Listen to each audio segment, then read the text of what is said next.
ప్రార్థన చేసుకుందామండి.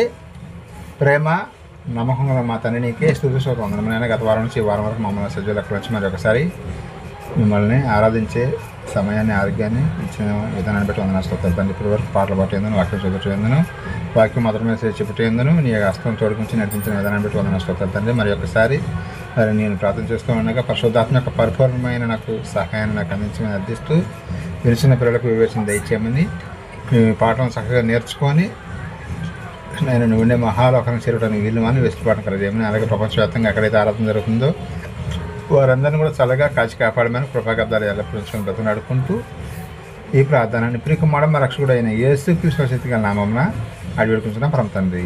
ఆమేన్. అందరికీ వందనాలండి. ఈ యొక్క వీడియో చూస్తున్న వారు దయచేసి లైక్ చేయండి, షేర్ చేయండి, సబ్స్క్రైబ్ చేసుకోండి. ఎందుకంటే ఎక్కువ మందికి రీచ్ అవ్వాలంటే మీరు లైక్ చేయడం ద్వారా సబ్స్క్రైబ్ చేసుకోవడం ద్వారా ఎక్కువ మందికి అయితే రీచ్ అవుతుందండి. ఈ విషయాన్ని అయితే గమనించండి. Thank you so much.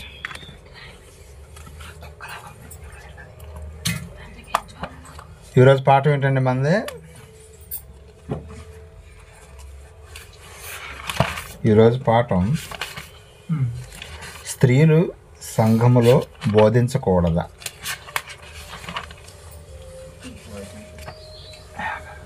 Already మనకు ఆన్సర్ తెలుసు, బోధించవచ్చని. కానీ బైబిల్లో బోధించకూడదని ఉంది. ఎందుకు ఉంది అనేది ఈరోజు మనం ఆలోచిద్దాం. స్త్రీలు వాక్యము బోధించకూడదా సంఘంలో?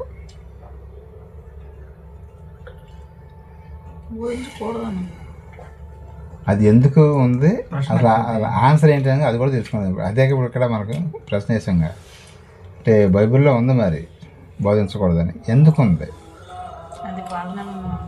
కొత్త నిబంధనలోనే పౌలు గారు రాయించాడు. అది ఏ సందర్భంలో అన్నాడు అనేది క్లారిటీ రావాలి మనకి. చాలామంది ఈ విషయాన్ని పట్టుకొని స్త్రీలను నోరు నొక్కేశారని చెప్పుకోవాలి. ఎందుకంటే ఎక్కడ చూసిన పాస్టర్ గారులే వాక్యం చెబుతూ ఉంటారు, కానీ ఎక్కువ శాతం ఎక్కడో ఒక్కసాట లేడీస్ కనిపిస్తూ ఉంటారు.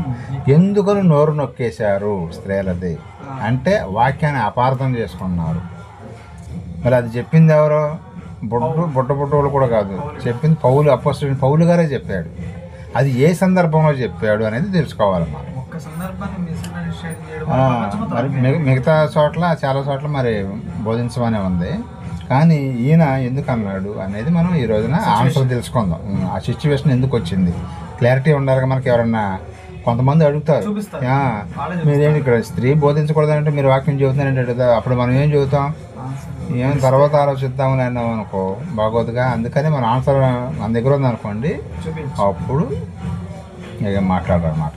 అలాగే దేవుడు మనిషిని 2 జాతులుగా పుట్టించడం జరిగిందండి, ఆడవారు మగవారు. మరి మగవాళ్ళు శారీరకంగా బలంగా దృఢంగా ఉంటారు మామూలుగా శారీరకంగా మనం చూసుకున్నట్టయితే. కానీ స్త్రీలు కొంచెం బలహీనంగానే ఉంటారు. కానీ మరి దేవుడు పనుల విషయం దగ్గరికి వచ్చేవరకే మరి ఆడవారికి ఒక రకంగాను పురుషులకు ఒక రకంగాను ఇచ్చాడా, లేకపోతే అందరికీ సమానంగా ఇచ్చాడా, అసలు ఎలా మనల్ని ఆయన కలగజేశాడు అనే విషయాలు కూడా మనం ఆలోచిద్దామండి. ఆదికాండము 1:27 ఒకసారి చూడండి. ఆదికాండము 1:27.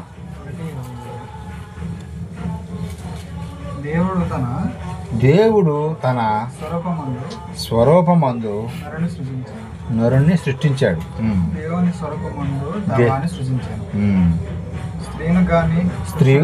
స్త్రీను గాను పురుషును గాను వారిని సృజించాను.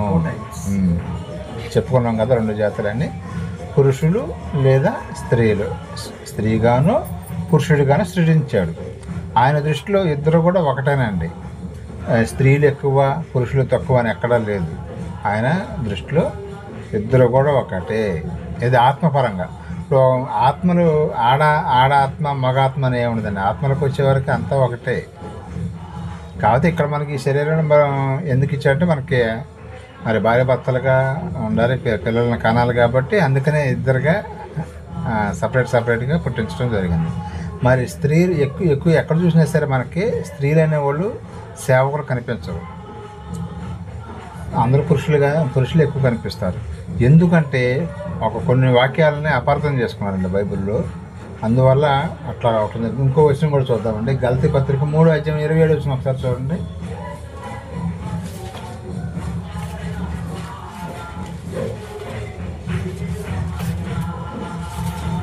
గలతీ పత్రిక 3:27.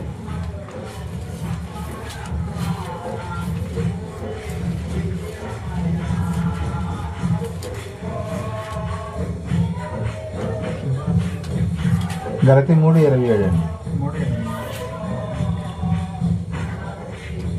విశ్వాసం వెల్లడిగా ముందు ఇక ముందుకు బయలుపరచబడబో విశ్వాసం అవలంబించవలసినగా వారముగా తెరలో ఉంచబడినట్లు మనము ధర్మశాస్త్రంలోనైన వారం అయితే. గలతీ పత్రిక 3:27 క్రీస్తులోనికి బాప్తిస్మం పొందిన ఇది కరెక్ట్ అండి. ఆ క్రీస్తులోనికి బాప్తిస్మం పొందిన మనమందరము క్రీస్తుని ధరించుకొని ఉన్నాము. ఆడవారు ధరించుకొని లేదు. క్రీస్తులోనికి బాప్తిస్మం తీసుకునేది ఎవరండి? స్త్రీలు పురుషులు ఇద్దరు తీసుకుంటారు.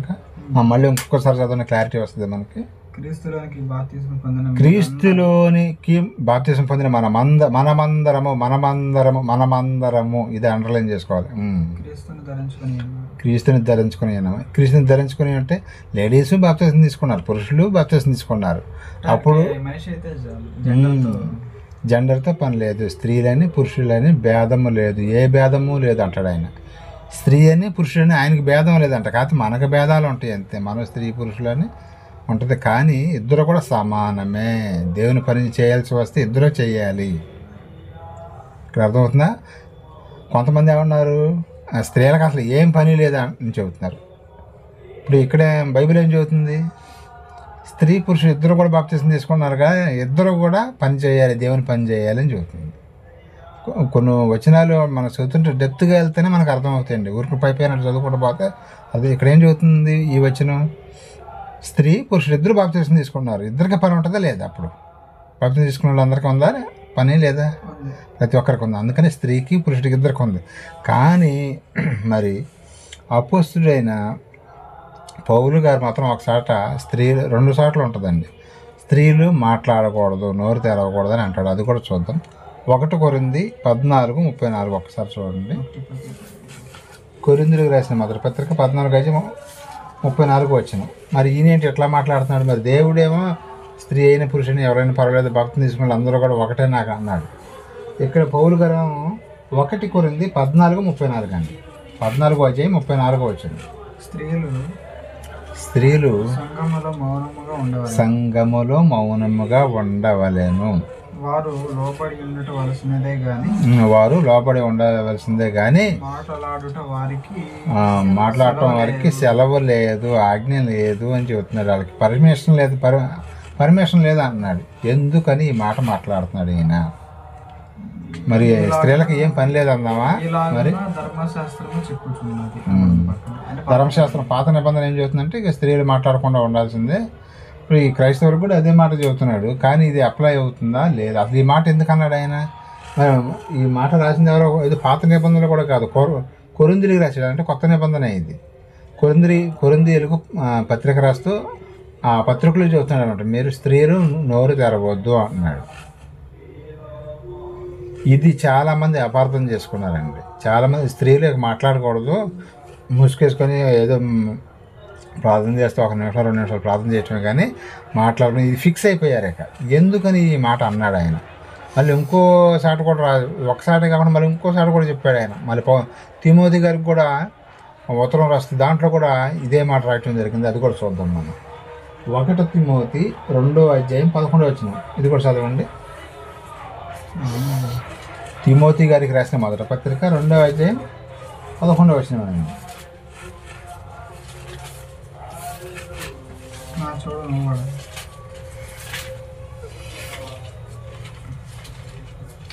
ఒకటి తిమోతి 2:11 స్త్రీలు స్త్రీలు మౌనముగా ఉండి సంపూర్ణ విధేయత నేర్చుకోవాలి. సంపూర్ణ విధేయతతో నేర్చుకోనవలెను. స్త్రీ మౌనముగా ఉండవలనే గాని స్త్రీ మౌనముగా ఉండవలనే కానీ ఉపదేశించుటకైనను పురుషుని మీద అధికారం చేయుటకైనను ఆమెకు సెలవు ఇయ్యను. ఇదేంటండి మరి లేడీస్ వాక్యం చెప్పకూడదుగా, మరి చెబుతున్నారు కదా చాలామంది. 2 సార్లు చెప్పాడు ఆయన. కొరింథీయులకి ఉత్తరంలో అదే రాశాడు, అలాగే తిమోతి గారికి ఉత్తరం రాస్తా కూడా ఇదే మాట మాట్లాడుతున్నాడు ఆయన. మరి దేవుడు ఆయన ఏమన్నాడు? దేవుడు ఏమన్నాడు?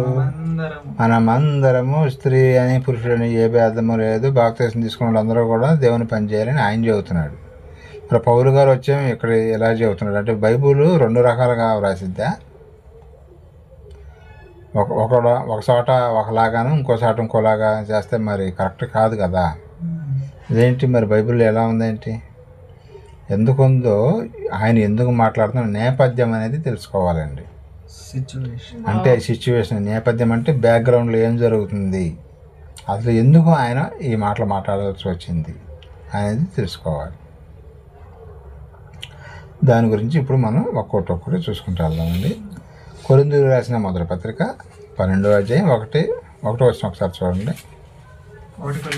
1 కొరింథీ 12:1. మరియు సహోదరులారా ఆత్మ సంబంధమైన వరములను గూర్చి మీకు 4వ వచనం కృపావరములు నానా విధములుగా ఉన్నవి కానీ ఆత్మ ఒక్కడే. కృపావరములు నానా విధములుగా ఉన్నాయంట. నానా విధములు అంటే ఎన్ని రకాలండి? నానా విధములు అంటే చాలా రకాలని అర్థం. ఇది 2, 3, 4, 5, 10 అనేది కాదు. ఇక్కడ ఈ సిచ్యువేషను ఎవరి గురించి అంటే మొదటి సంఘంలో అప్పుడు ఆ సంఘం గురించే వ్రాయబడింది, కానీ ఇది మనకి అప్లై కదా. ఇది ఒకటి గుర్తుపెట్టుకోవాలి.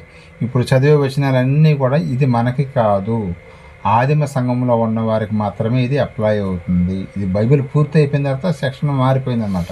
ఇది అప్పటికి పౌలు గారు ఎవరికి చెబుతున్నారంటే అప్పట్లో ఎన్ని వరాలన్నీ ఉండేవి కదా, వరాలు చాలా వరాలు ఉన్నాయి. ఏం వరాలు ఉన్నాయి అని అవన్నీ కూడా మనం చూద్దాం. ఈ ఒక్కొక్కరికి ఒక్కొక్క వరం ఇచ్చేవాడు అనమాట దేవుడు మొదటి సంఘంలో. అవి కూడా మనం ఇప్పుడు తెలుసుకుందాము. ఇప్పుడు మనకు కూడా ఒక వరం ఇచ్చాడండి దేవుడు. బాప్తిసం పొందిన ప్రతి ఒక్కరికి కూడా ఒక వరం ఇచ్చాడు. అదేంటో మన వరం తెలుసుకుని తర్వాత వాళ్ళకి ఏం వరాలు ఇచ్చాడో తెలుసుకొని అప్పుడు దీనికి మనకి క్వశ్చన్ ఒకటి చేసుకున్నాం కదా, స్త్రీలు మరి సమాజ మందిరంలో అంటే సంఘంలో బోధించకూడదన్నాగా, దానికి ఆన్సర్ తెలుసుకుందాం. ఇప్పుడు మనకి ఇచ్చిన వరం ఏంటో ఒకసారి చూద్దామండి. అపోస్తుల కార్యము 2:38 ఒకసారి చదవండి. మనకి క్రైస్తవులం కదా మనకి ఇచ్చిన వరం ఏంటో ఇక్కడ రాయబడటం జరిగింది. అపోస్తుల కార్యము 2:38.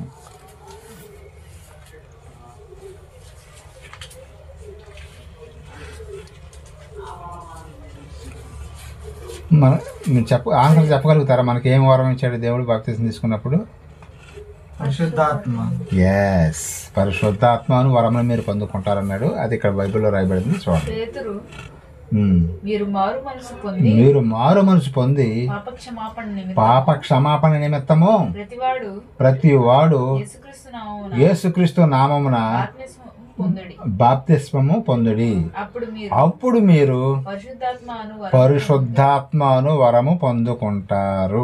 ఇది ఎవరికి? ఇది క్రైస్తవులకి, మనకి అప్లై అయ్యే వరం. కానీ మొదటి సంఘంలో ఉండేది చూసా, అప్పట్లో వాళ్ళకి చాలా వరాలు ఇచ్చాడండి. స్టార్టింగ్లో ఇది అప్పుడప్పుడు సంఘం కట్టపడుతుంది కదా, సంఘంలోనికి అప్పుడప్పుడు పిల్లగాడు స్కూల్కి వెళ్తున్నాడు అనుకోండి, మనం ఏం చేస్తామండి, అతనికి కావాల్సినవి వండి పెట్టడమో లేకపోతే చాక్లెట్లని బిస్కెట్లని ఎట్లాగైతే మనం అతన్ని ఎంకరేజ్ చేయడానికి ఏదైనా కంపెనీ కానీ ఏదైనా స్టార్టింగ్లో ఉన్నప్పుడు బోనస్లు కానీ లేదా ఇంకా ప్రీ లాంచింగ్ ముందు కొన్ని అవార్డులు ఇస్తారు కదా, అలాగే ప్రీ రిజిస్ట్రేషన్స్ అని ఇస్తారు కదా, అలాగే దేవుడు కూడా క్రైస్తవులకు వచ్చేవాడికి కొన్ని రాయితీలు ఇచ్చాడు, వరాలు ఇచ్చాడు అనమాట. వరాలు, బెనిఫిట్స్ ఇచ్చాడు.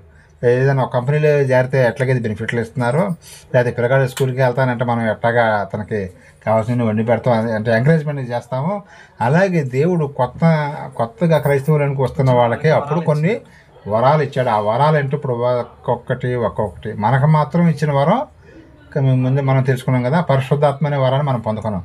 నీలోను నాలోను మనందరిలోనూ పరిశుద్ధాత్మ దేవుడు ఉన్నాడు, మనల్ని నడిపిస్తున్నాడు. లేకపోతే మనం బైబిల్ని కనీసం చేతి కూడా పట్టుకోలేము. పరిశుద్ధాత్మ దేవుడు కనుక మనలో లేకపోతే బైబిల్ వైపు కూడా మనం చూడలేము. అంటే రోజు బైబిల్ అందుకే అపవాదుగాడు కొట్టేస్తాడు అనమాట. మరి బైబిల్ చదువుతున్నామంటే పరిశుద్ధాత్మ దేవుడు మనల్ని ప్రేరేపిస్తున్నాడు కాబట్టి బైబిల్ చదవటం అంటే అందరూ చదవరండి. పెద్ద పెద్ద పాస్టర్లు వాక్యం చెప్పేవాళ్ళు కూడా ఏదో ఆదివారం చెప్పుకుంటుంటారు కానీ మిగతా టైంలో చదవరు. కానీ మనం ప్రతిరోజు వాక్యం చదువుతున్నామంటే అది పరిశుద్ధాత్మ దేవుడు మనల్ని ప్రేరేపిస్తున్నాడు కాబట్టి ఇది తెలుసుకోవాలండి. ఎందుకంటే ఆయన మనలో ఉంటాడు, మన కంటికి కనిపించడు, ఎక్కడ ఉంటాడు అనుకుంటాం, కానీ మనలోనే ఉండి నడిపిస్తూ ఉంటాడు. ఎప్పటి వరకు ఉంటాడంటే యేసుక్రీస్తులో వచ్చే వరకు, లేదా మనం చచ్చిపోయేంత వరకు మనలో ఉంటాడు ఆయన. అందుకని మనం అందరం కూడా బైబిల్ చదువుతున్నాము. సరే, ఇది మనం వరం. వీళ్ళకి మొదటి సంఘంలో, ఆదిమ సంఘంలో వీళ్ళకి కొన్ని వరాలు ఇచ్చాడండి దేవుడు. అయ్యేంటో చదువుకొని మనకు ఆన్సర్ లాస్ట్లో తెలుసుకుందాం. ఎందుకు పౌలు గారు స్త్రీలను వాక్యం చెప్పొద్దని అన్నాడు, మాట్లాడద్దు, అసలు మీరు ప్రవచించకూడదని చెబుతున్నాడు. ఎందుకన్నాడు ఆ సందర్భాల్లో? ఈ 2 సందర్భాలను పట్టుకొని చాలా సంఘాలు గలిబిలైపోయి ఆడవాళ్ళు వాక్యం చెప్పకూడదంట అని చెప్పేసి వాళ్ళ నోరు నొక్కేశారనే చెప్పుకోవచ్చు ఒక మాటలో చెప్పాలంటే. ఎక్కడైనా పాస్టర్ గారు ఉంటాడా, పాస్టర్ గారు ఉంటారండి వాక్యం చెప్పి ఆదివారం రోజున చూడండి, మీరు పాస్టర్ గారే ఉంటారు. మరి ఎందుకు అసలు మరి మీరు ఇద్దరు సమానమే అన్నాడు దేవుడు. మీరు బాప్తిస్మం ఇద్దరు లేడీస్ తీసుకున్నారు, జెంట్స్ తీసుకున్నారు కదా, అందరికీ సమానంగా మరి వాక్యం చెప్పే అవకాశం ఉందని చెబుతున్నారు కదా. మరి ఎందుకని అంటే ఈ వాక్యాలను అపార్థం చేసుకున్నారు. ఈ రెండింటికి మనం ఆన్సర్ ఈ పాఠం అయ్యే లోపల మీకు చెబుతాను. దేవుడు మనతో చెప్పి ఆలోచించుకుంటూ వస్తాం కదా. 1 కొరింథీ 12వ అధ్యాయం 5వ వచనం నుంచి స్టార్ట్ చేసుకుంటూ చదువుకుంటూ వద్దామండి. 1 కొరింథీ 12:5వ వచనం నుంచి ఈ వచనాలు కంటిన్యూషన్గా వస్తూనే ఉంటాయండి, చదువుతూ ఉండండి. చాలా వచనాలు ఉంటాయి. 1 కొరింథీ 12వ అధ్యాయము 5వ వచనం నుంచి. మరి పరిచర్యలు దేవుని పనులు నానా విధములుగా ఉన్నవి, చాలా రకాలుగా ఉన్నాయి. ఎప్పుడు మొదటి సంఘంలో ప్రభు ఒక్కడే. నానా విధములైన కార్యములు అంటే పనులు అని అర్థం. గృహ కార్యము అంటది పిల్ల, కార్యము అంటే పని అని అర్థం. అంటే కార్యం అంటే మీకు అర్థం కాదు, కార్యం అంటే ఏంటి, పని అని అర్థం అనమాట. చాలా రకాల పనులు ఉన్నాయి అని చెబుతున్నాడు. 6వ వచనం చదవండి, చదువుతున్నారా? 7 కూడా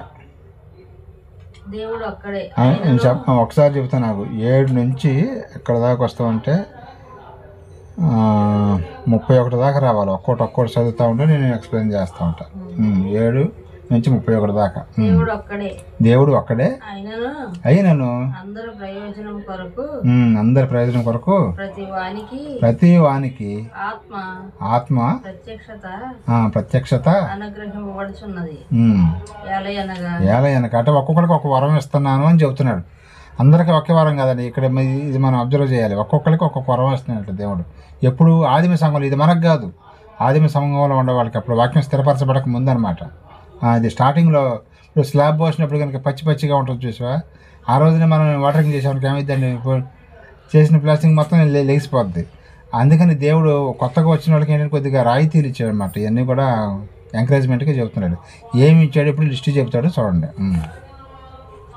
ఒకరికి ఆత్మ మూలముగా బుద్ధి వాక్యము, ఒక్కొక్కరికి వాక్యం చెప్పే వరం, మరి ఒకరికి ఆత్మను అనుసరించిన జ్ఞాన వాక్యము, మరి ఒకరికి ఆత్మ వల్లనే విశ్వాసం అనే వరం, మరి ఒకరికి ఆ ఒక్క ఆత్మ వల్లే స్వస్థపరిచే వరాలు ఇప్పుడు మనకు లేవు, ఆలకండి ఇది గుర్తుపెట్టుకోండి. మరి ఒకరికి అద్భుత కార్యాలు చేసే వరం, మరి ఒకరికి ప్రవచన వరం అంటే వాక్యం చెప్పే వరం, అది కూడా ఒక వరమే. మరి ఒకరికి ఆత్మ వివేచనీయు మరి ఒకరికి నానా విధము భాషలను భాషలు మాట్లాడే వరం. మరి ఒకరికి భాషలకు అర్థం ఇంకోటి భాషలు మాట్లాడేవాడు ఇంకొకడు అర్థం చెప్పేవాడు పక్కనే ఉండాలి. ఎవరైనా భాష మాట్లాడుతున్నాను అనుకో, అర్థం చెప్పేవాడు పక్కన ఉంటేనే నువ్వు భాష మాట్లాడాలి, లేకపోతే మాట్లాడితే కుదరదు. అంటారు ఏదో మాట్లాడదు, ఏం అర్థం అవుతుందండి? అది పక్కన చెప్పేవాళ్ళు అర్థం చెప్పేవాళ్ళు అంటే మనం ఓకే అది మాట్లాడచ్చు అనమాట. అది కానీ ఇప్పుడు భాషలో ఆగిపోయినాయి, ఇప్పుడు లేదు అసలు. చదవండి. అర్థం చెప్పు శక్తియు అనుగ్రహింపబడి అప్పుడంట మొదటి సంఘంలో అర్థం చెప్పే శక్తి కూడా దేవుడు ఇచ్చేవాళ్ళు అంట. ఆయనకి ఆ భాష రాకపోయినా సరే ఆ సందర్భంలో అర్థం చెప్పేవాడు అంట. చూసావా, అలాంటి వరాలు ఇచ్చాడు అన్నమాట దేవుడు. అయినను ఆత్మ ఒక్కడే తన చిత్తం చొప్పున ప్రతి వానికి ప్రత్యేకంగా పరిశుద్ధాత్మ. ఇంకా ఎలాగో శరీరము ఏకమై ఉన్నను అనేకమైన అవయములు కలిగి ఉన్నను, ఎలాగో శరీరం యొక్క అవయములన్నీ అనేకములై ఉన్నను ఒక శరీరమై ఉన్నాయో అలాగే క్రీస్తు ఉన్నాడు. ఇక్కడ ఒక చిన్న బ్రేక్ అయ్యి తర్వాత కంటిన్యూషన్లో కదా అక్కడ ఎక్స్ప్లెయిన్ చేయాలి. ఇప్పుడు యేసుక్రీస్తు ఇవన్నీ కూడా ఎవరైతే చేస్తున్నారో వాళ్ళందరూ కూడా క్రీస్తు సంఘంలో ఉన్నారు.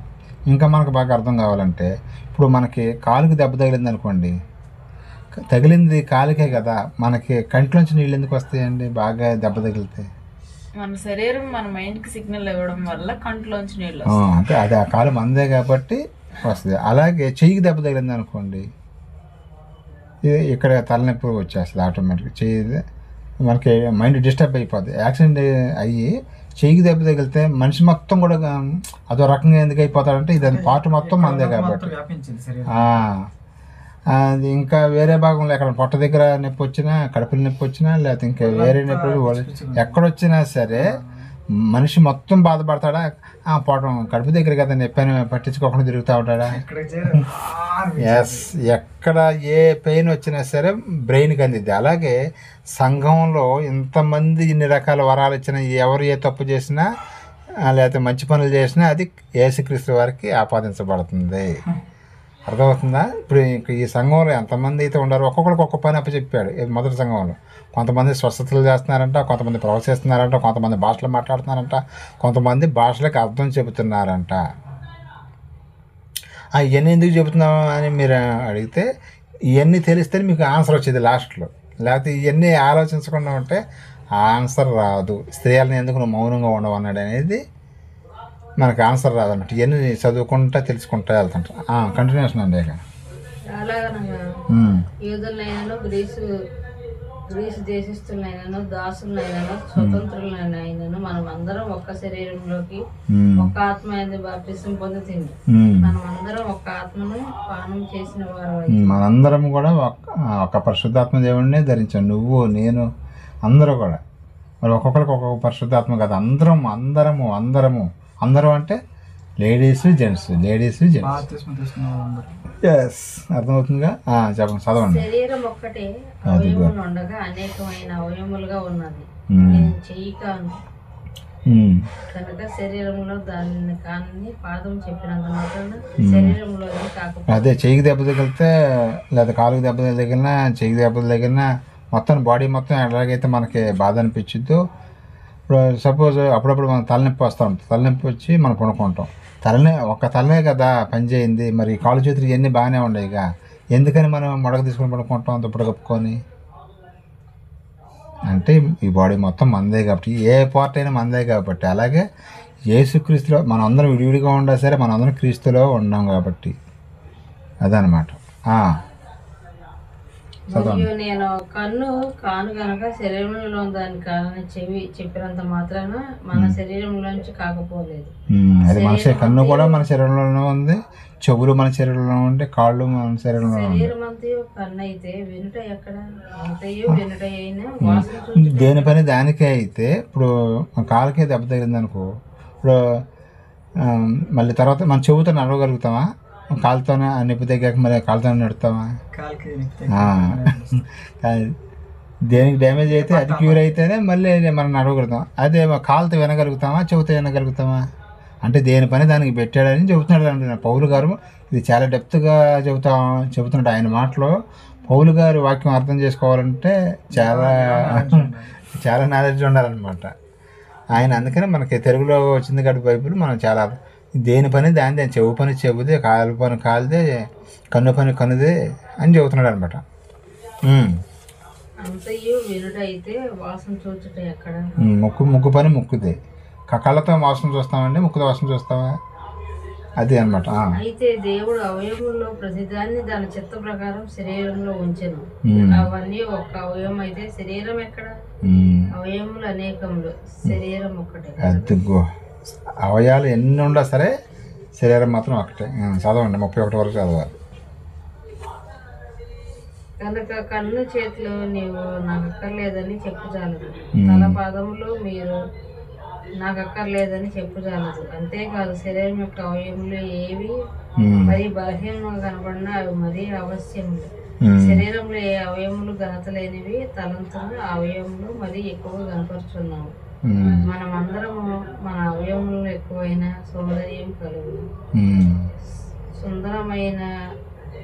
సుందరములైన మన అవయములకు ఎక్కువ సౌందర్యం అక్కర్లేదు. ఇది శరీరంలో వివాదం లేక అవయములు ఒకదానికొకటి ఏకంలో పరామర్శించలాగున దేవుడు తక్కువ వానికి ఎక్కువ ఘనత కలిగి శరీరంకు అమర్చి ఉన్నాడు. కాగా ఒక అవయములను శ్రమపడినప్పుడు. చిన్న బ్రేక్ అండి, నేను ఒక విషయం చెబుతాను. ఇప్పుడు మనం ఫెయిర్ అండ్ లవ్లీ మొహానికి రాస్తామా, కాళ్ళకి రాస్తామా? అరికాళ్ళకి ఎప్పుడైనా రాసామా? ఫెయిర్ అండ్ లవ్లీ కానీ పౌడర్లు కానీ ఎవరైనా రాసుకుంటారా? చూసారా మరి. కానీ దేవుడు ఆయన పాదములు సుందరములు అన్నాడు. సువార్త ఎవరైతే బోధిస్తారో అదేంటే ఆయన కాళ్ళు సుందరములు అన్నాడు ఏంటి? అందంగా మొహం కదా అందంగా ఉండేది. మొహానికి కదా మనం మొహానికి సబ్బు రాసుకుంటాము, పౌడర్ రాస్తాము, ఇంకా ఫెయిర్ అండ్ లవ్లీ రాస్తారు, రకరకాలుగా రాస్తారు. కానీ దేవుడు ఏం గుర్తించాడంటే ఆయన పాదముల సుందరములు అంటున్నాడు. ఎందుకంటే ఆయన అడుగులతో అడుగు వేసుకుంటూ వెళ్తారు కదా. అంటే కాళ్ళతోనే కదా మనం పని చేసేది. ఎక్కడికైనా సువార్తకి వెళ్ళాలంటే కాళ్ళే ముందు కదలాలి, తలకాయ కాదు. ముందు కాళ్ళు కదిలితేనే తలకాయ ఆటోమేటిక్ వచ్చింది అనమాట. కానీ దేని పని దానికేముంది. పాదములు మాత్రం ఆయన సుందరములు అంటాడు. రావాలండి, చదవండి.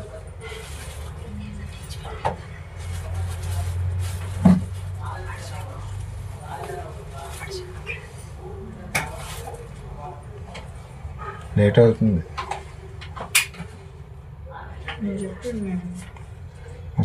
వచనాలు చదవాలి మరి, ఎక్కడ దాకా చదివింది? సరే 15 వచనం నుంచి రండి. 1 కొరింథీ 12:15 నుంచి. నేను చెయ్యి కాను గనుక శరీరంలోని దానను కానని పాదము చెప్పినంత మాత్రమున శరీరంలో ఉన్నది కాకపోలేదు. అది 15 కంప్లీట్ అయింది. 31 దాకా రావాలి. 16 కూడా తెలుస్తుంది.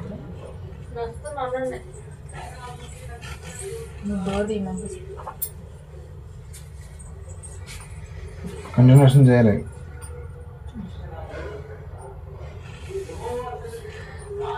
మన సుందరములు కానీ మన అవయములు ఎక్కువైతే సౌందర్యం కలుగును. సుందరమైన మన అవయములు ఎక్కువ సౌందర్యం అక్కర్లేదు. అయితే శరీరంలో వివాదం లేక అవయములు ఒకదానికొకటి ఏకము పరామర్శించలాగిన దేవుడు తక్కువ దానికి ఎక్కువ ఘనత కలుగజేసి శరీరంలో అమర్చి ఉన్నాడు. కాగా ఒక అవయము శ్రమపడినప్పుడు అవయములన్నీ దాంతో కూడా శ్రమపడిన. ఒక అవయము ఘనత పొందినప్పుడు ఆ అవయములన్నీ దాంతో కూడా సంతోషించింది. అటువలే మీరు క్రీస్తు యొక్క శరీరం నుండి వేరువేరుగా అవయవములై ఉన్నారు. మరియు దేవుడు సంఘములో మొదట కొందరిని అపోస్తులుగాను, పిమ్మట కొందరిని ప్రవక్తలుగాను, పిమ్మట కొందరిని బోధకులుగాను, అటు పిమ్మట ఒక్కొక్క పని చెప్పాడు అనమాట. అద్భుతములు చేయవారిగాను, తర్వాత కొందరిని స్వస్థపరచు కృపావరము గలవారిగాను, కొందరిని ఉపకారము చేయవారిగాను, కొందరిని ప్రభుత్వము చేయవారిగాను, కొందరిని నానా భాషలు మాట్లాడేవారు గాను అప్పట్లో. అందరూ అపస్తులా అంటే పంపబడినవారా? కాదు. అందరూ ప్రవక్తలా? కాదు. అందరూ బోధకులా? అందరూ అద్భుతములు చేయవారా? అందరూ స్వస్థపరచు కృపా వరములు కలవారా? అందరూ భాషలతో మాట్లాడుతున్నారా? అందరూ ఆ భాషల అర్థం చెప్పుతున్నారా? కృపావరములలో శ్రేష్టమైన వాటిని ఆసక్తితో అపేక్షించుడి. ఇది కాక సర్వోత్తమైన మార్గమును మీకు చూపుచున్నాను. అయిపోయింది. 31. ఇదండి అర్థం. ఒక్కొక్కరికి ఒక్కొక్క వరం ఇవ్వటం జరిగింది అని చెప్పడం జరిగింది అన్నమాట. అన్ని క్వశ్చన్స్ క్వశ్చన్ వేస్తున్నారు. క్వశ్చన్ ఆయన చెబుతున్నాడు, ఇవన్నీ అడుగుతున్నాడు వాళ్ళని. మీరందరూ ప్రవక్తల. ఒక్కొక్కరికి ఒక్కొక్కటి వరం ఇచ్చాను కదా, ఆ వరాన్ని మీరు ఫాలో అవ్వాలి. మరి స్త్రీని మరి ఎందుకు మాట్లాడొద్దు అన్నాడు ఏంటంటే అది కూడా ఆలోచిద్దాము. 1 కొరింథీ 14:1 చదవండి ఒకసారి. కొరింథీయులకు రాసిన మొదటి పత్రిక. ప్రయాసపడి ఆత్మ సంబంధమైన వరములను ఆసక్తితో అపేక్షించండి. విశేషముగా మీరు అంటే ఇది ఇంకా ఒకటోది. విశేషముగా మీరు ప్రవచన వరము ఆపేక్షించండి. అది ఇక్కడ పౌలు గారు ఏం చెబుతుందంటే ఇవన్నీ కూడా వీటితో పాటు మీరు ప్రేమ కలిగి జీవించాలి. సంఘంలో ముందు ప్రేమ అనేది ఉండాలని చెబుతున్నాడు. ఎవరన్నా కనబడితే మొహం తిప్పుకోకుండా సంఘానికి వచ్చే పాస్టర్ గారు కనీసం వచ్చే వాళ్ళైనా పలకరియాలి. ఏం బ్రదర్ ఏం చేస్తున్నారు ఏంటని ప్రేమగా ఉండడం. సంఘ కాపరి సంఘవస్తుల్ని ప్రేమిస్తే వాళ్ళు ఎక్కడికి బయటకు పోరండి. చాలామంది ఇందాక చెప్పుకున్నట్టుగా చాలా సంఘాలు తిరుగుతున్నారంటే ఎందుకు తిరుగుతున్నారండి? వాక్యంలో క్వాలిటీ లేకపోయినా తిరుగుతారు. పలకరింపు మంచి కొంతమంది వాక్యం లేకపోయినా దీంతోనే కొట్టుకొస్తారు ప్రేమతో అయినా. వాక్యం అంటే అందరికీ చెప్పడం తెలియదు. మరి ప్రేమన్నా కలిగి ఉండాలి. ప్రేమ కలిగి ఉంటేనే సంఘస్థులు మన సంఘానికి వస్తారు. నువ్వు ఇది గద్దించేటప్పుడు వాక్యంలో గద్ది. అంతే పర్సనల్గా కూడా వాళ్ళు పర్సనల్ లైఫ్లోకి వెళ్ళి ఏది పెట్టారనుకోండి అక్కడ ఎవరు అనేది బెడ్స్ కొట్టిద్ది అనమాట. అందుకనే ప్రేమ కలిగి ఉండండి. పౌలు గారు ఈ సంఘస్థులు కూడా ఈ ప్రేమ కలిగి ఉండాలి అని చెబుతున్నాడు అనమాట. 2వ వచనం చదవండి. 1 కొరింథీ 14:2. ఎందుకనగా భాషలో మాట్లాడేవారు మనుషులతో కాదంట, దేవునితోనే మాట్లాడుతున్నాడంట. అప్పటి సంగతి. మనుషుడు ఎవడును గ్రహింపడు గాని వాడు ఆత్మ వలన మర్మములను పలుకుతున్నాడు. 4 వరకు కొట్టరండి. క్షేమాభివృద్ధియు హెచ్చరికయు ఆదరణయు కలిగినట్లు ప్రవచించువాడు మనుషులతో మాట్లాడుచున్నాడు. ప్రవచించేవాళ్ళు అంటే వాక్యం చెప్పేవాళ్ళు అందరితో వాక్యం చెబుతున్నాడు అనమాట. భాషతో మాట్లాడేవాడు తనకు మాత్రమే క్షేమాభివృద్ధి కలుగు చేసుకుంటున్నాడు. ప్రవచించేవాడు వాక్యం చెప్పేవాళ్ళు సంఘమునకు క్షేమాభివృద్ధి. ఇదండి ఇది మనం గమనించాల్సిన అవసరం విషయం ఏంటంటే ఇక్కడ చాలామంది భాషలు మాట్లాడుతున్నారు కదా. ఈ భాషల వల్ల వాళ్ళకి ఉపయోగం కానీ పక్కన వాళ్ళకి ఎలాంటి ఉపయోగం ఉండదు. కానీ ప్రవచించేవారు ఎవరైతే దేవుని యొక్క మాటలు చెబుతున్నారో నేను కానీ మీరు కానీ ఎవరికైనా చెబుతున్నాను అనుకోండి, నా వల్ల మీకు విషయం తెలుస్తుంది, నేను ఇంకొకరి దగ్గర నేర్చుకున్నాను, నాకు విషయం తెలుస్తుంది, ఆయన చెప్పాడు కాబట్టి నాకు తెలుస్తుంది, మీరు వేరే వాళ్ళకి చెబుతున్నారు అనుకోండి, ఈ వాక్యం అనేది దేవుని మాటలు చెబుతాం కాబట్టి వాళ్ళు గ్రహించగలుగుతారు. ఇది చాలా ఇంపార్టెంట్ అని చెబుతున్నాడు ఆయన పౌలు గారు.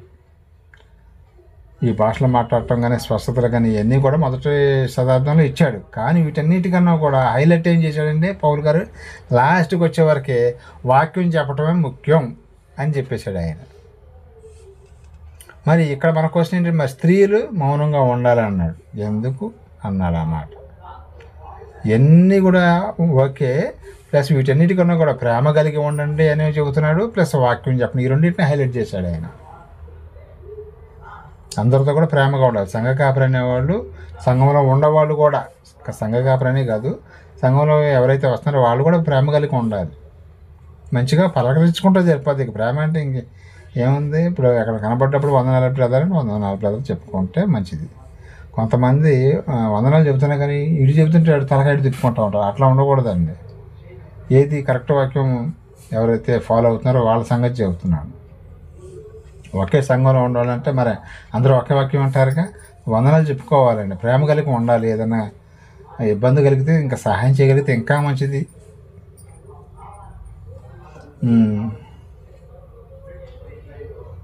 5వ వచనం కూడా ఒకసారి చదవండి. 1 కొరింథీ 14:5.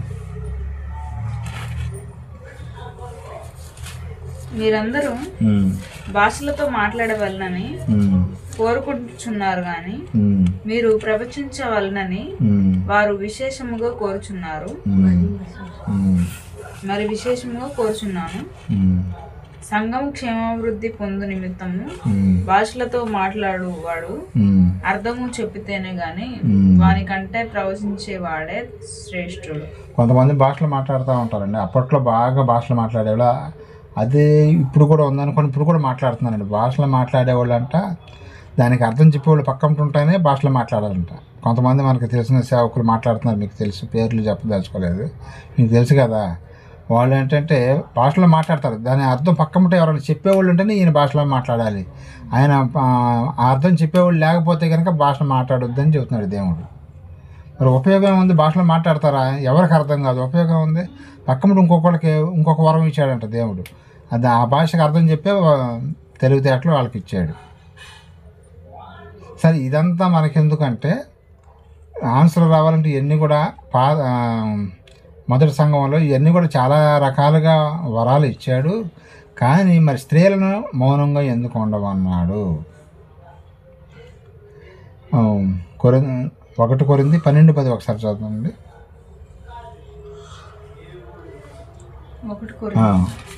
అక్కడే 12:10, 12వ అధ్యాయం 10వ వచనం.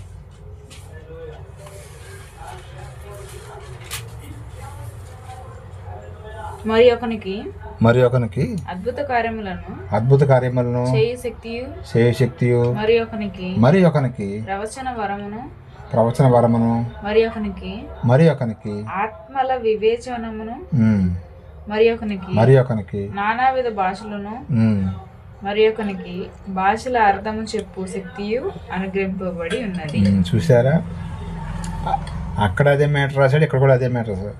ఎవరైనా భాషలో మాట్లాడుతుంటే కనుక దానికి అర్థం చెప్పేవాళ్ళు ఉంటేనే ఆ భాష మాట్లాడాలి, లేకపోతే నోరు మూసుకొని సైలెంట్గా ఉండాలని చెప్తున్నాడు దేవుడు. ఇంకో విషయం ఏంటంటే వీళ్ళు ఏది అడిగితే అది ఇవ్వలేదండి దేవుడు వరం. ఆయన ఏది ఇస్తే అది తీసుకోవాలి. వాళ్ళు సంఘంలో ఉండేవాళ్ళు దేవుడు ఏది ఇస్తే అది నువ్వు తీసుకోవాల్సింది, నాకు ఇది కావాలని అడగటానికి లేదు అప్పట్లో. అవన్నీ కూడా నిలిచిపోయినాయి అనుకోండి. ఇంకో విషయం ఏంటంటే కరోనా స్వస్థత వరాలని చాలామంది స్వస్థతలు చేస్తామని చెప్తున్నారు కదా. మనకి 2021, 22, 20లో కరోనా వచ్చింది కదా. కరోనా వచ్చినప్పుడు ఒక ఆయన కరోనాని ఉరితీస్తానికి ఉరితీయాలని ప్రార్థన చేశాడు. మరి ఇది ఎంతవరకు నిజం అనేది కరెక్ట్. మరి కరోనాని ఉరితీశాడా? ఈయన చేసిన ప్రార్థన ఫలించినాయా? స్వస్థత అనేవి ఉన్నాయి అంటారా? చాలా మంది చచ్చిపోయారు కదా, కొన్ని కోట్ల, మన భారతదేశంలో కొన్ని లక్షల మంది చచ్చిపోయారు, ప్రపంచవ్యాప్తంగా కొన్ని కోట్ల మంది చచ్చిపోయారు. ఎక్కడైతే మరి కరోనా ఉంది అక్కడికి వెళ్ళి మీ ప్రార్థన చేస్తే ఉరితీస్తే చచ్చిపోయేది కదా. ఎందుకని మరి అరే అట్లాగా మాట్లాడుతున్నారు. అదే లాజిక్ లేని మాటలో మాట్లాడుతున్నారు. పేర్లు అయితే నేను తర్వాత చెబుతాను మీకు. ఆయన పేరు కూడా తెలుసు. కరోనా అంటే ఉరితీస్తాడు ప్రార్థన చేస్తే దేవుడు అన్నట్టు చెబుతున్నాడండి. ఈ స్వస్థ ఇది ఒక్క విషయాన్ని బట్టి తెలుస్తుంది. లేకపోతే ఇన్ని కోట్ల మంది, ఎంతోమంది అన్యాయం అయిపోయారండి. తల్లిదండ్రులు చచ్చిపోయి పిల్లలు, అదే మొన్న ఈ మధ్య ఒకసారి చెప్పాను, ఇంట్లో అందరూ చచ్చిపోయారంట. కొడుకు కోళ్ళు, మనవడు మనవరాళ్ళు ఇద్దరు చచ్చిపోయిన, ముసలోళ్ళు ఇద్దరు బతికారంట. ఇది వెరైటీగా ఉంది. ముసలోళ్ళు చచ్చిపోయినా పర్వాలేదు, వాళ్ళు ఉన్నా పర్వాలేదు, కానీ ముసలోళ్ళు ఇద్దరు బతుకుండారు, కొడుకు కోళ్ళు మనవడు మనవరాళ్ళు చచ్చిపోయారండి కరోనా వల్ల. మరి పాపం ముసలోళ్ళని ఎవరు చూసుకుంటారు ఇప్పుడు? మరి ఉరి తీయొచ్చుగా కరోనాని. వీళ్ళ వల్ల అయిద్దండి. అది చాలామంది స్వస్థతలో ప్రార్థనలు చేస్తున్నారు కదా, స్వస్థతలు అనేది ఆగిపోయినాయండి. మొదటి శతాబ్దంలోనే ఆగిపోయినాయి. మనం ఎన్నోసార్లు చెప్పుకున్నాం, కానీ అయినా కానీ మళ్ళీ అదే రిపీట్ చేస్తూ ఉంటారు. ఇంకా మనం చూడగలిగితే 12వ అధ్యాయం 32, 33 వచ్చినాడు ఒక్కసారి చదవండి. 12లో 32 లేదు డాడీ. 31.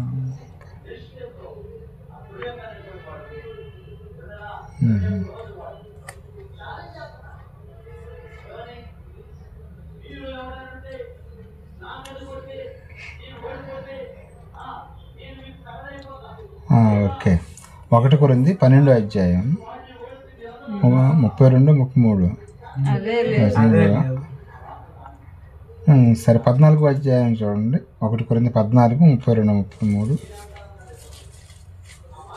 మరియు ప్రవక్తల ఆత్మలు ప్రవక్తల స్వాధీనంలో ఉన్నవి, దానమునకే కర్త కాని అలాగే పరిశుద్ధులు సంఘములన్నింటిలో దేవుడు కాదు ఇక్కడ మనం సరే చిన్న బ్రేక్ వేద్దాం. ఇప్పుడు మన క్వశ్చన్ ఏంటి? సంఘంలో ఆడవాళ్ళు వాక్యం మరి చెప్పొచ్చా లేదా అనేది చెప్పకూడదనే ఉంది. ఎందుకు అన్నాడంటే ఈ మాట ఆయన స్త్రీలంట కొరింథీ సంఘంలో మాటి మాటికి గొడవలు పెట్టుకుంటున్నారంట. కొంతమంది ఆ సంఘం వరకే చెప్పాడు ఆయన. అక్కడ జరిగిన సంఘాన్ని మనోళ్ళు ఇక్కడ ఇంప్లిమెంటేషన్ చేసుకుంటున్నారు. స్త్రీలు ఆ సంఘంలో మాటి మాటికి గొడవలు పెట్టుకోవటం, గోలగోలు చేయటం ఇవన్నీ చేస్తుంటే అందుకనే స్త్రీ మౌనంగా ఉండవలసిందే కానీ బోధించకూడదనే మాట మన కింద చూసాం కదా. 1 తిమోతి 2:11 చూసాం కదా. ఎందుకు అన్నాడంటే ఈ మాట ఆయన అక్కడ స్త్రీలు అనేవాళ్ళు ఆ సంఘంలో ఎక్కువగా గొడవలు పెడుతున్నారంట. అందుకనే మీరు మాట్లాడవద్దు, సైలెంట్గా ఉండవు అని కొరింథీలకు మాత్రమే చెప్పినటువంటి మాట ఇది. అందరికీ అప్లై కాదు. 2 సార్లు చెప్పాడు అనుకున్నది. 2 సార్లు కూడా ఒకటి కొరింథీలకు రాసిన, తిమోతి గారికి రాసిన. ఇక్కడ కొరింథీలో ఇట్లా జరుగుతుంది కదా, మీ సంఘంలో కూడా లేడీస్ని నోరు ఎత్తనే మాకన్నయ్యా వాళ్ళు కూర్చోమని చెప్పండి. ఎందుకంటే మరి రభస అవుతుంది, గోల అవుతుంది, సంఘం అంతా గలిబిలైపోతుంది, అందుకనే మాట్లాడొద్దు అని చెప్పటం జరిగింది. అదండి కారణం. ఏంటంటే స్త్రీలు సంఘంలో మాట్లాడొద్దు అని ఎందుకంటే గొడవలు పెడతాడు. మనకి కొన్ని సందర్భాలు మనకి పంచాయతీలు కూడా మనం చూస్తూ ఉన్నటువంటి ఒక 2 అన్నదమ్ములు కనుక ఏదైనా ఒక సమస్య వచ్చినప్పుడు మాట్లాడుకుంటుంటే ఏం చేస్తారంటే మధ్యలో ఆడవాళ్ళు దూరతారండి. ఈ అన్నదమ్ములు మాట్లాడుకుంటే అక్కడ వరకు కట్ అయిపోద్ది. కానీ పాపం అన్న బాగా కష్టపడి సంపాదించుకుంటే ఇప్పుడు వాటాల కాడికి వచ్చినాయండి. ఒక 4 సెంట్లు స్థలం ఉందనుకోండి, 4 సెంట్లు చెరువు 2 సెంట్లు స్థలం తీసుకుంటారు. ఇంకో సెంటు ఉంటుంది. అన్న ఏమంటాడంటే, అరే నేను ఎప్పటి నుంచో బాగా కష్టపడుతున్నాను కదా, కొంచెం వాటర్ నాకు ఎక్కువ ఇవ్వరా అంటాడు అన్న అనుకుందాం సపోజ్. ఈ లోపల ఈ తమ్ముడు భార్య వచ్చి నీకు ఎందుకు ఎక్కువ ఇవ్వాలి అంటే, నువ్వు కష్టపడింది మొత్తం ఈ 5 సెంట్లు స్థలం సంపాదించింది ఎవరంటే అన్నే. వాస్తవంగా ఆయనకే చెందాలి. కానీ మరి తమ్ముడి మీద ప్రేమతో 2 సెంట్లు ఇస్తాలేరా నీకు, ఇల్లు వేసుకోవాలంటే దాంట్లో కూడా వాటా కావాలని వీళ్ళు అడ్డం తిరుగుతారండి లేడీస్. ఏంటి నీకెందుకు ఎక్కువ ఇవ్వాలి, మాకు 1/2 సెంటు కావాలి, దాంట్లో మాకు 1/2 సెంటు కావాల్సిందే అని కూర్చుంటారనమాట. ఇట్లా మాట పెరిగి ఇటు ఆడోళ్ళు ఇన్వాల్వ్ అవుతారు.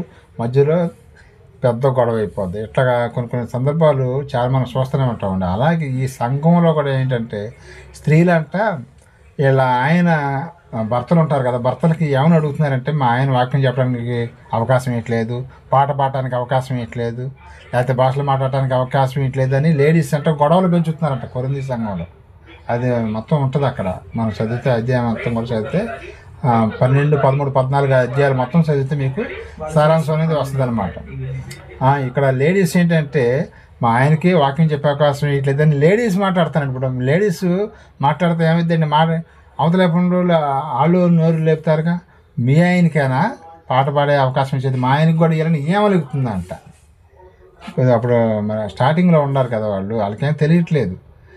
పౌలు గారు కొంచెం దూరంగా ఉన్నాడు, దగ్గరగా ఉంటే ఇంకా మరి ఆయన చెప్పి నచ్చ చెప్పేవాడు. అందుకని నచ్చ చెప్పడానికే ఇప్పుడు లెటర్ రాస్తున్నాడు. లేడీస్ మాత్రం దయచేసి మీరు నోరు ఎత్తమాకండి అమ్మా, మీరు మీ ఆయన పాట పాడినా లేకపోతే వాక్యం చెప్పే అవకాశం అందరికీ సమానంగా దేవుడు ఇస్తాడు, ఒక్కొక్కరికి ఒక వరం ఇచ్చాడు కదా, మరి ఆ వరాల ప్రకారంగా మీరు చేసుకోండి, అంతేగాని మీరు సంఘాలలో గలిబిలు చేయమాకండి, గొడవలు చేయమాకండి ఆయన చెప్పి అప్పుడు స్త్రీ మౌనంగా ఉండవలసిందే కానీ మీరు మాట్లాడొద్దు అని ఆ సందర్భంలో అన్నాడండి వాళ్ళని. అది పట్టుకొని వచ్చి మన ప్రపంచం మొత్తం వీళ్ళు ఇక్కడ తగిలిచ్చారు ఈ యొక్క విషయాన్ని. అర్థమైంది. అప్పుడు పౌలు గారు 2 సార్లు రాయించాడు. ఎందుకని స్త్రీ మౌనంగా ఉండాల్సిందంటే తిమోతి గారికి రాసినప్పుడు కూడా కొరింథీ సంఘంలో కూడా ఇలాంటి సిచ్యువేషన్లు జరుగుతున్నాయి కాబట్టి, ఆడవాళ్ళు ఎక్కడ ఉంటే అక్కడ ఎక్కువగా గొడవలు జరుగుతాయి కాబట్టి ఆయన నోరు పంపించడానికి ఈ మాటలో రాయవలసి వచ్చింది. కొరింథీయులకు మాత్రమే, ఇది ప్రపంచంలో ఉన్న క్రైస్తవులకి అప్లై కాదు. దేవుడు ఏం చెబుతున్నాడు?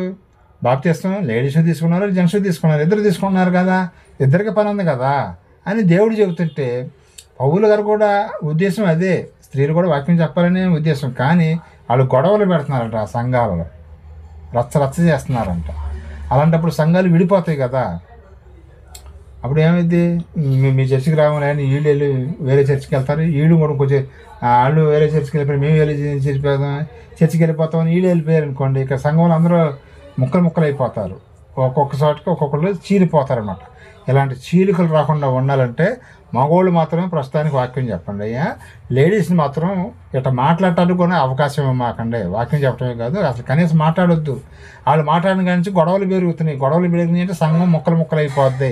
అట్లా ముక్కలు చేసుకోవద్దు. అందుకనే కాలు పని కాలు చేయాలి, చెయ్యి పని చెయ్యి చేయాలి, కన్ను పని కన్ను చేయాలి.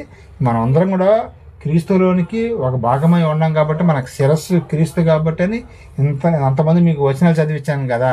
ఈ వచనాల సారాంశం ఇక్కడ తీసుకొచ్చి ఇక్కడ కనెక్ట్ చేశాడు ఆయన. అర్థమైందా? అది ఎవరి పని వాళ్ళు చేసుకుంటే మంచిది అని చెప్పడానికి ఇంత వివరణ ఇవ్వాల్సి వచ్చింది పౌలు గారు.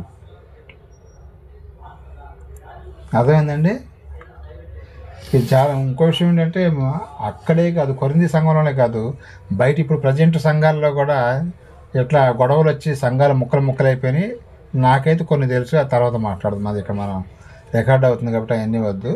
బయట కూడా కొన్ని సంఘాలు ముక్కలైన సందర్భాలు ఉన్నాయండి నాకు తెలిసినవి కూడా. అందుకని స్త్రీలని మాట్లాడుదని అప్పుడే చెప్పాడు. కానీ ఇప్పుడు మరి వాక్యం చెప్పొచ్చా లేదా అంటే స్త్రీలు తప్పకుండా వాక్యం చెప్పే బాధ్యత మా స్త్రీలకు కూడా ఉంది, చెప్పొచ్చు. 1 తిమోతి 2:11 వచ్చిన ఒకసారి చదవండి.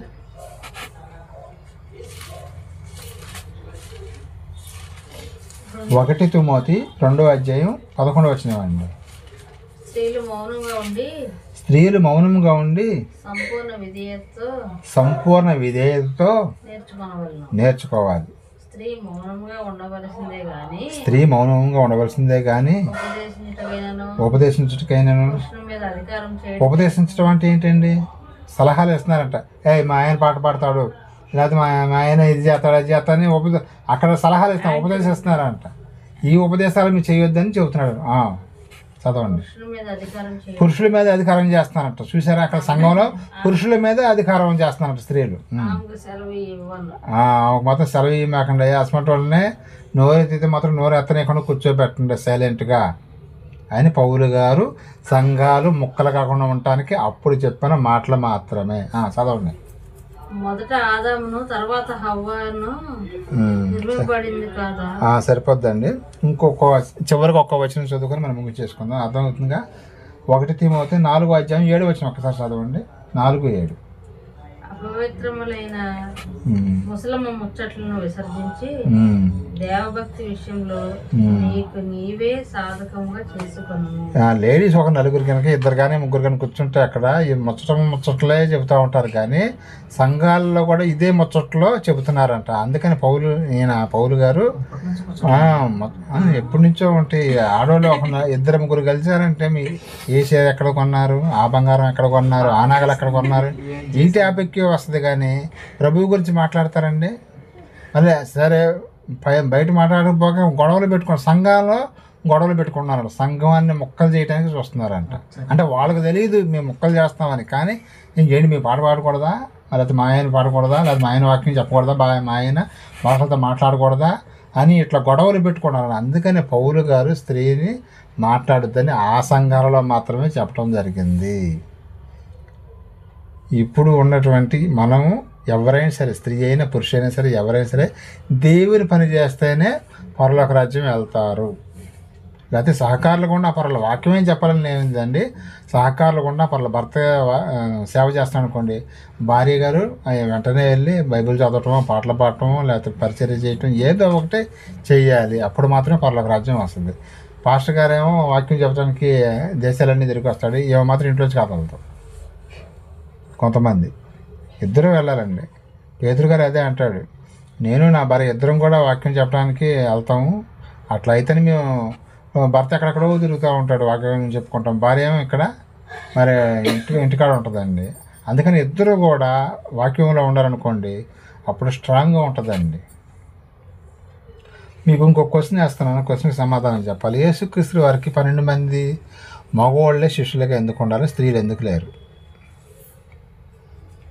యేసుక్రీస్తు వారికి ఏమనుకుంటున్నానంటే, వీళ్ళు మగవాళ్ళు అయితే ఏ ప్లేస్ కైనా ఏ టైంలో అయినా వెళ్ళగలరు, ఆడవాళ్ళకి అన్ని ప్లేసులకి తిరగడానికి ఒక్కసారి కుదరదు. కాబట్టి వచ్చిన డబ్బులోనే అందరూ వెనక్కి 12 మంది వెళ్ళారు. ఇంకా లేడీస్ హ్యాండిల్ చేస్తారని వాళ్ళని అప్రోచ్మెంట్ రాలేదు అనుకుంటున్నాను.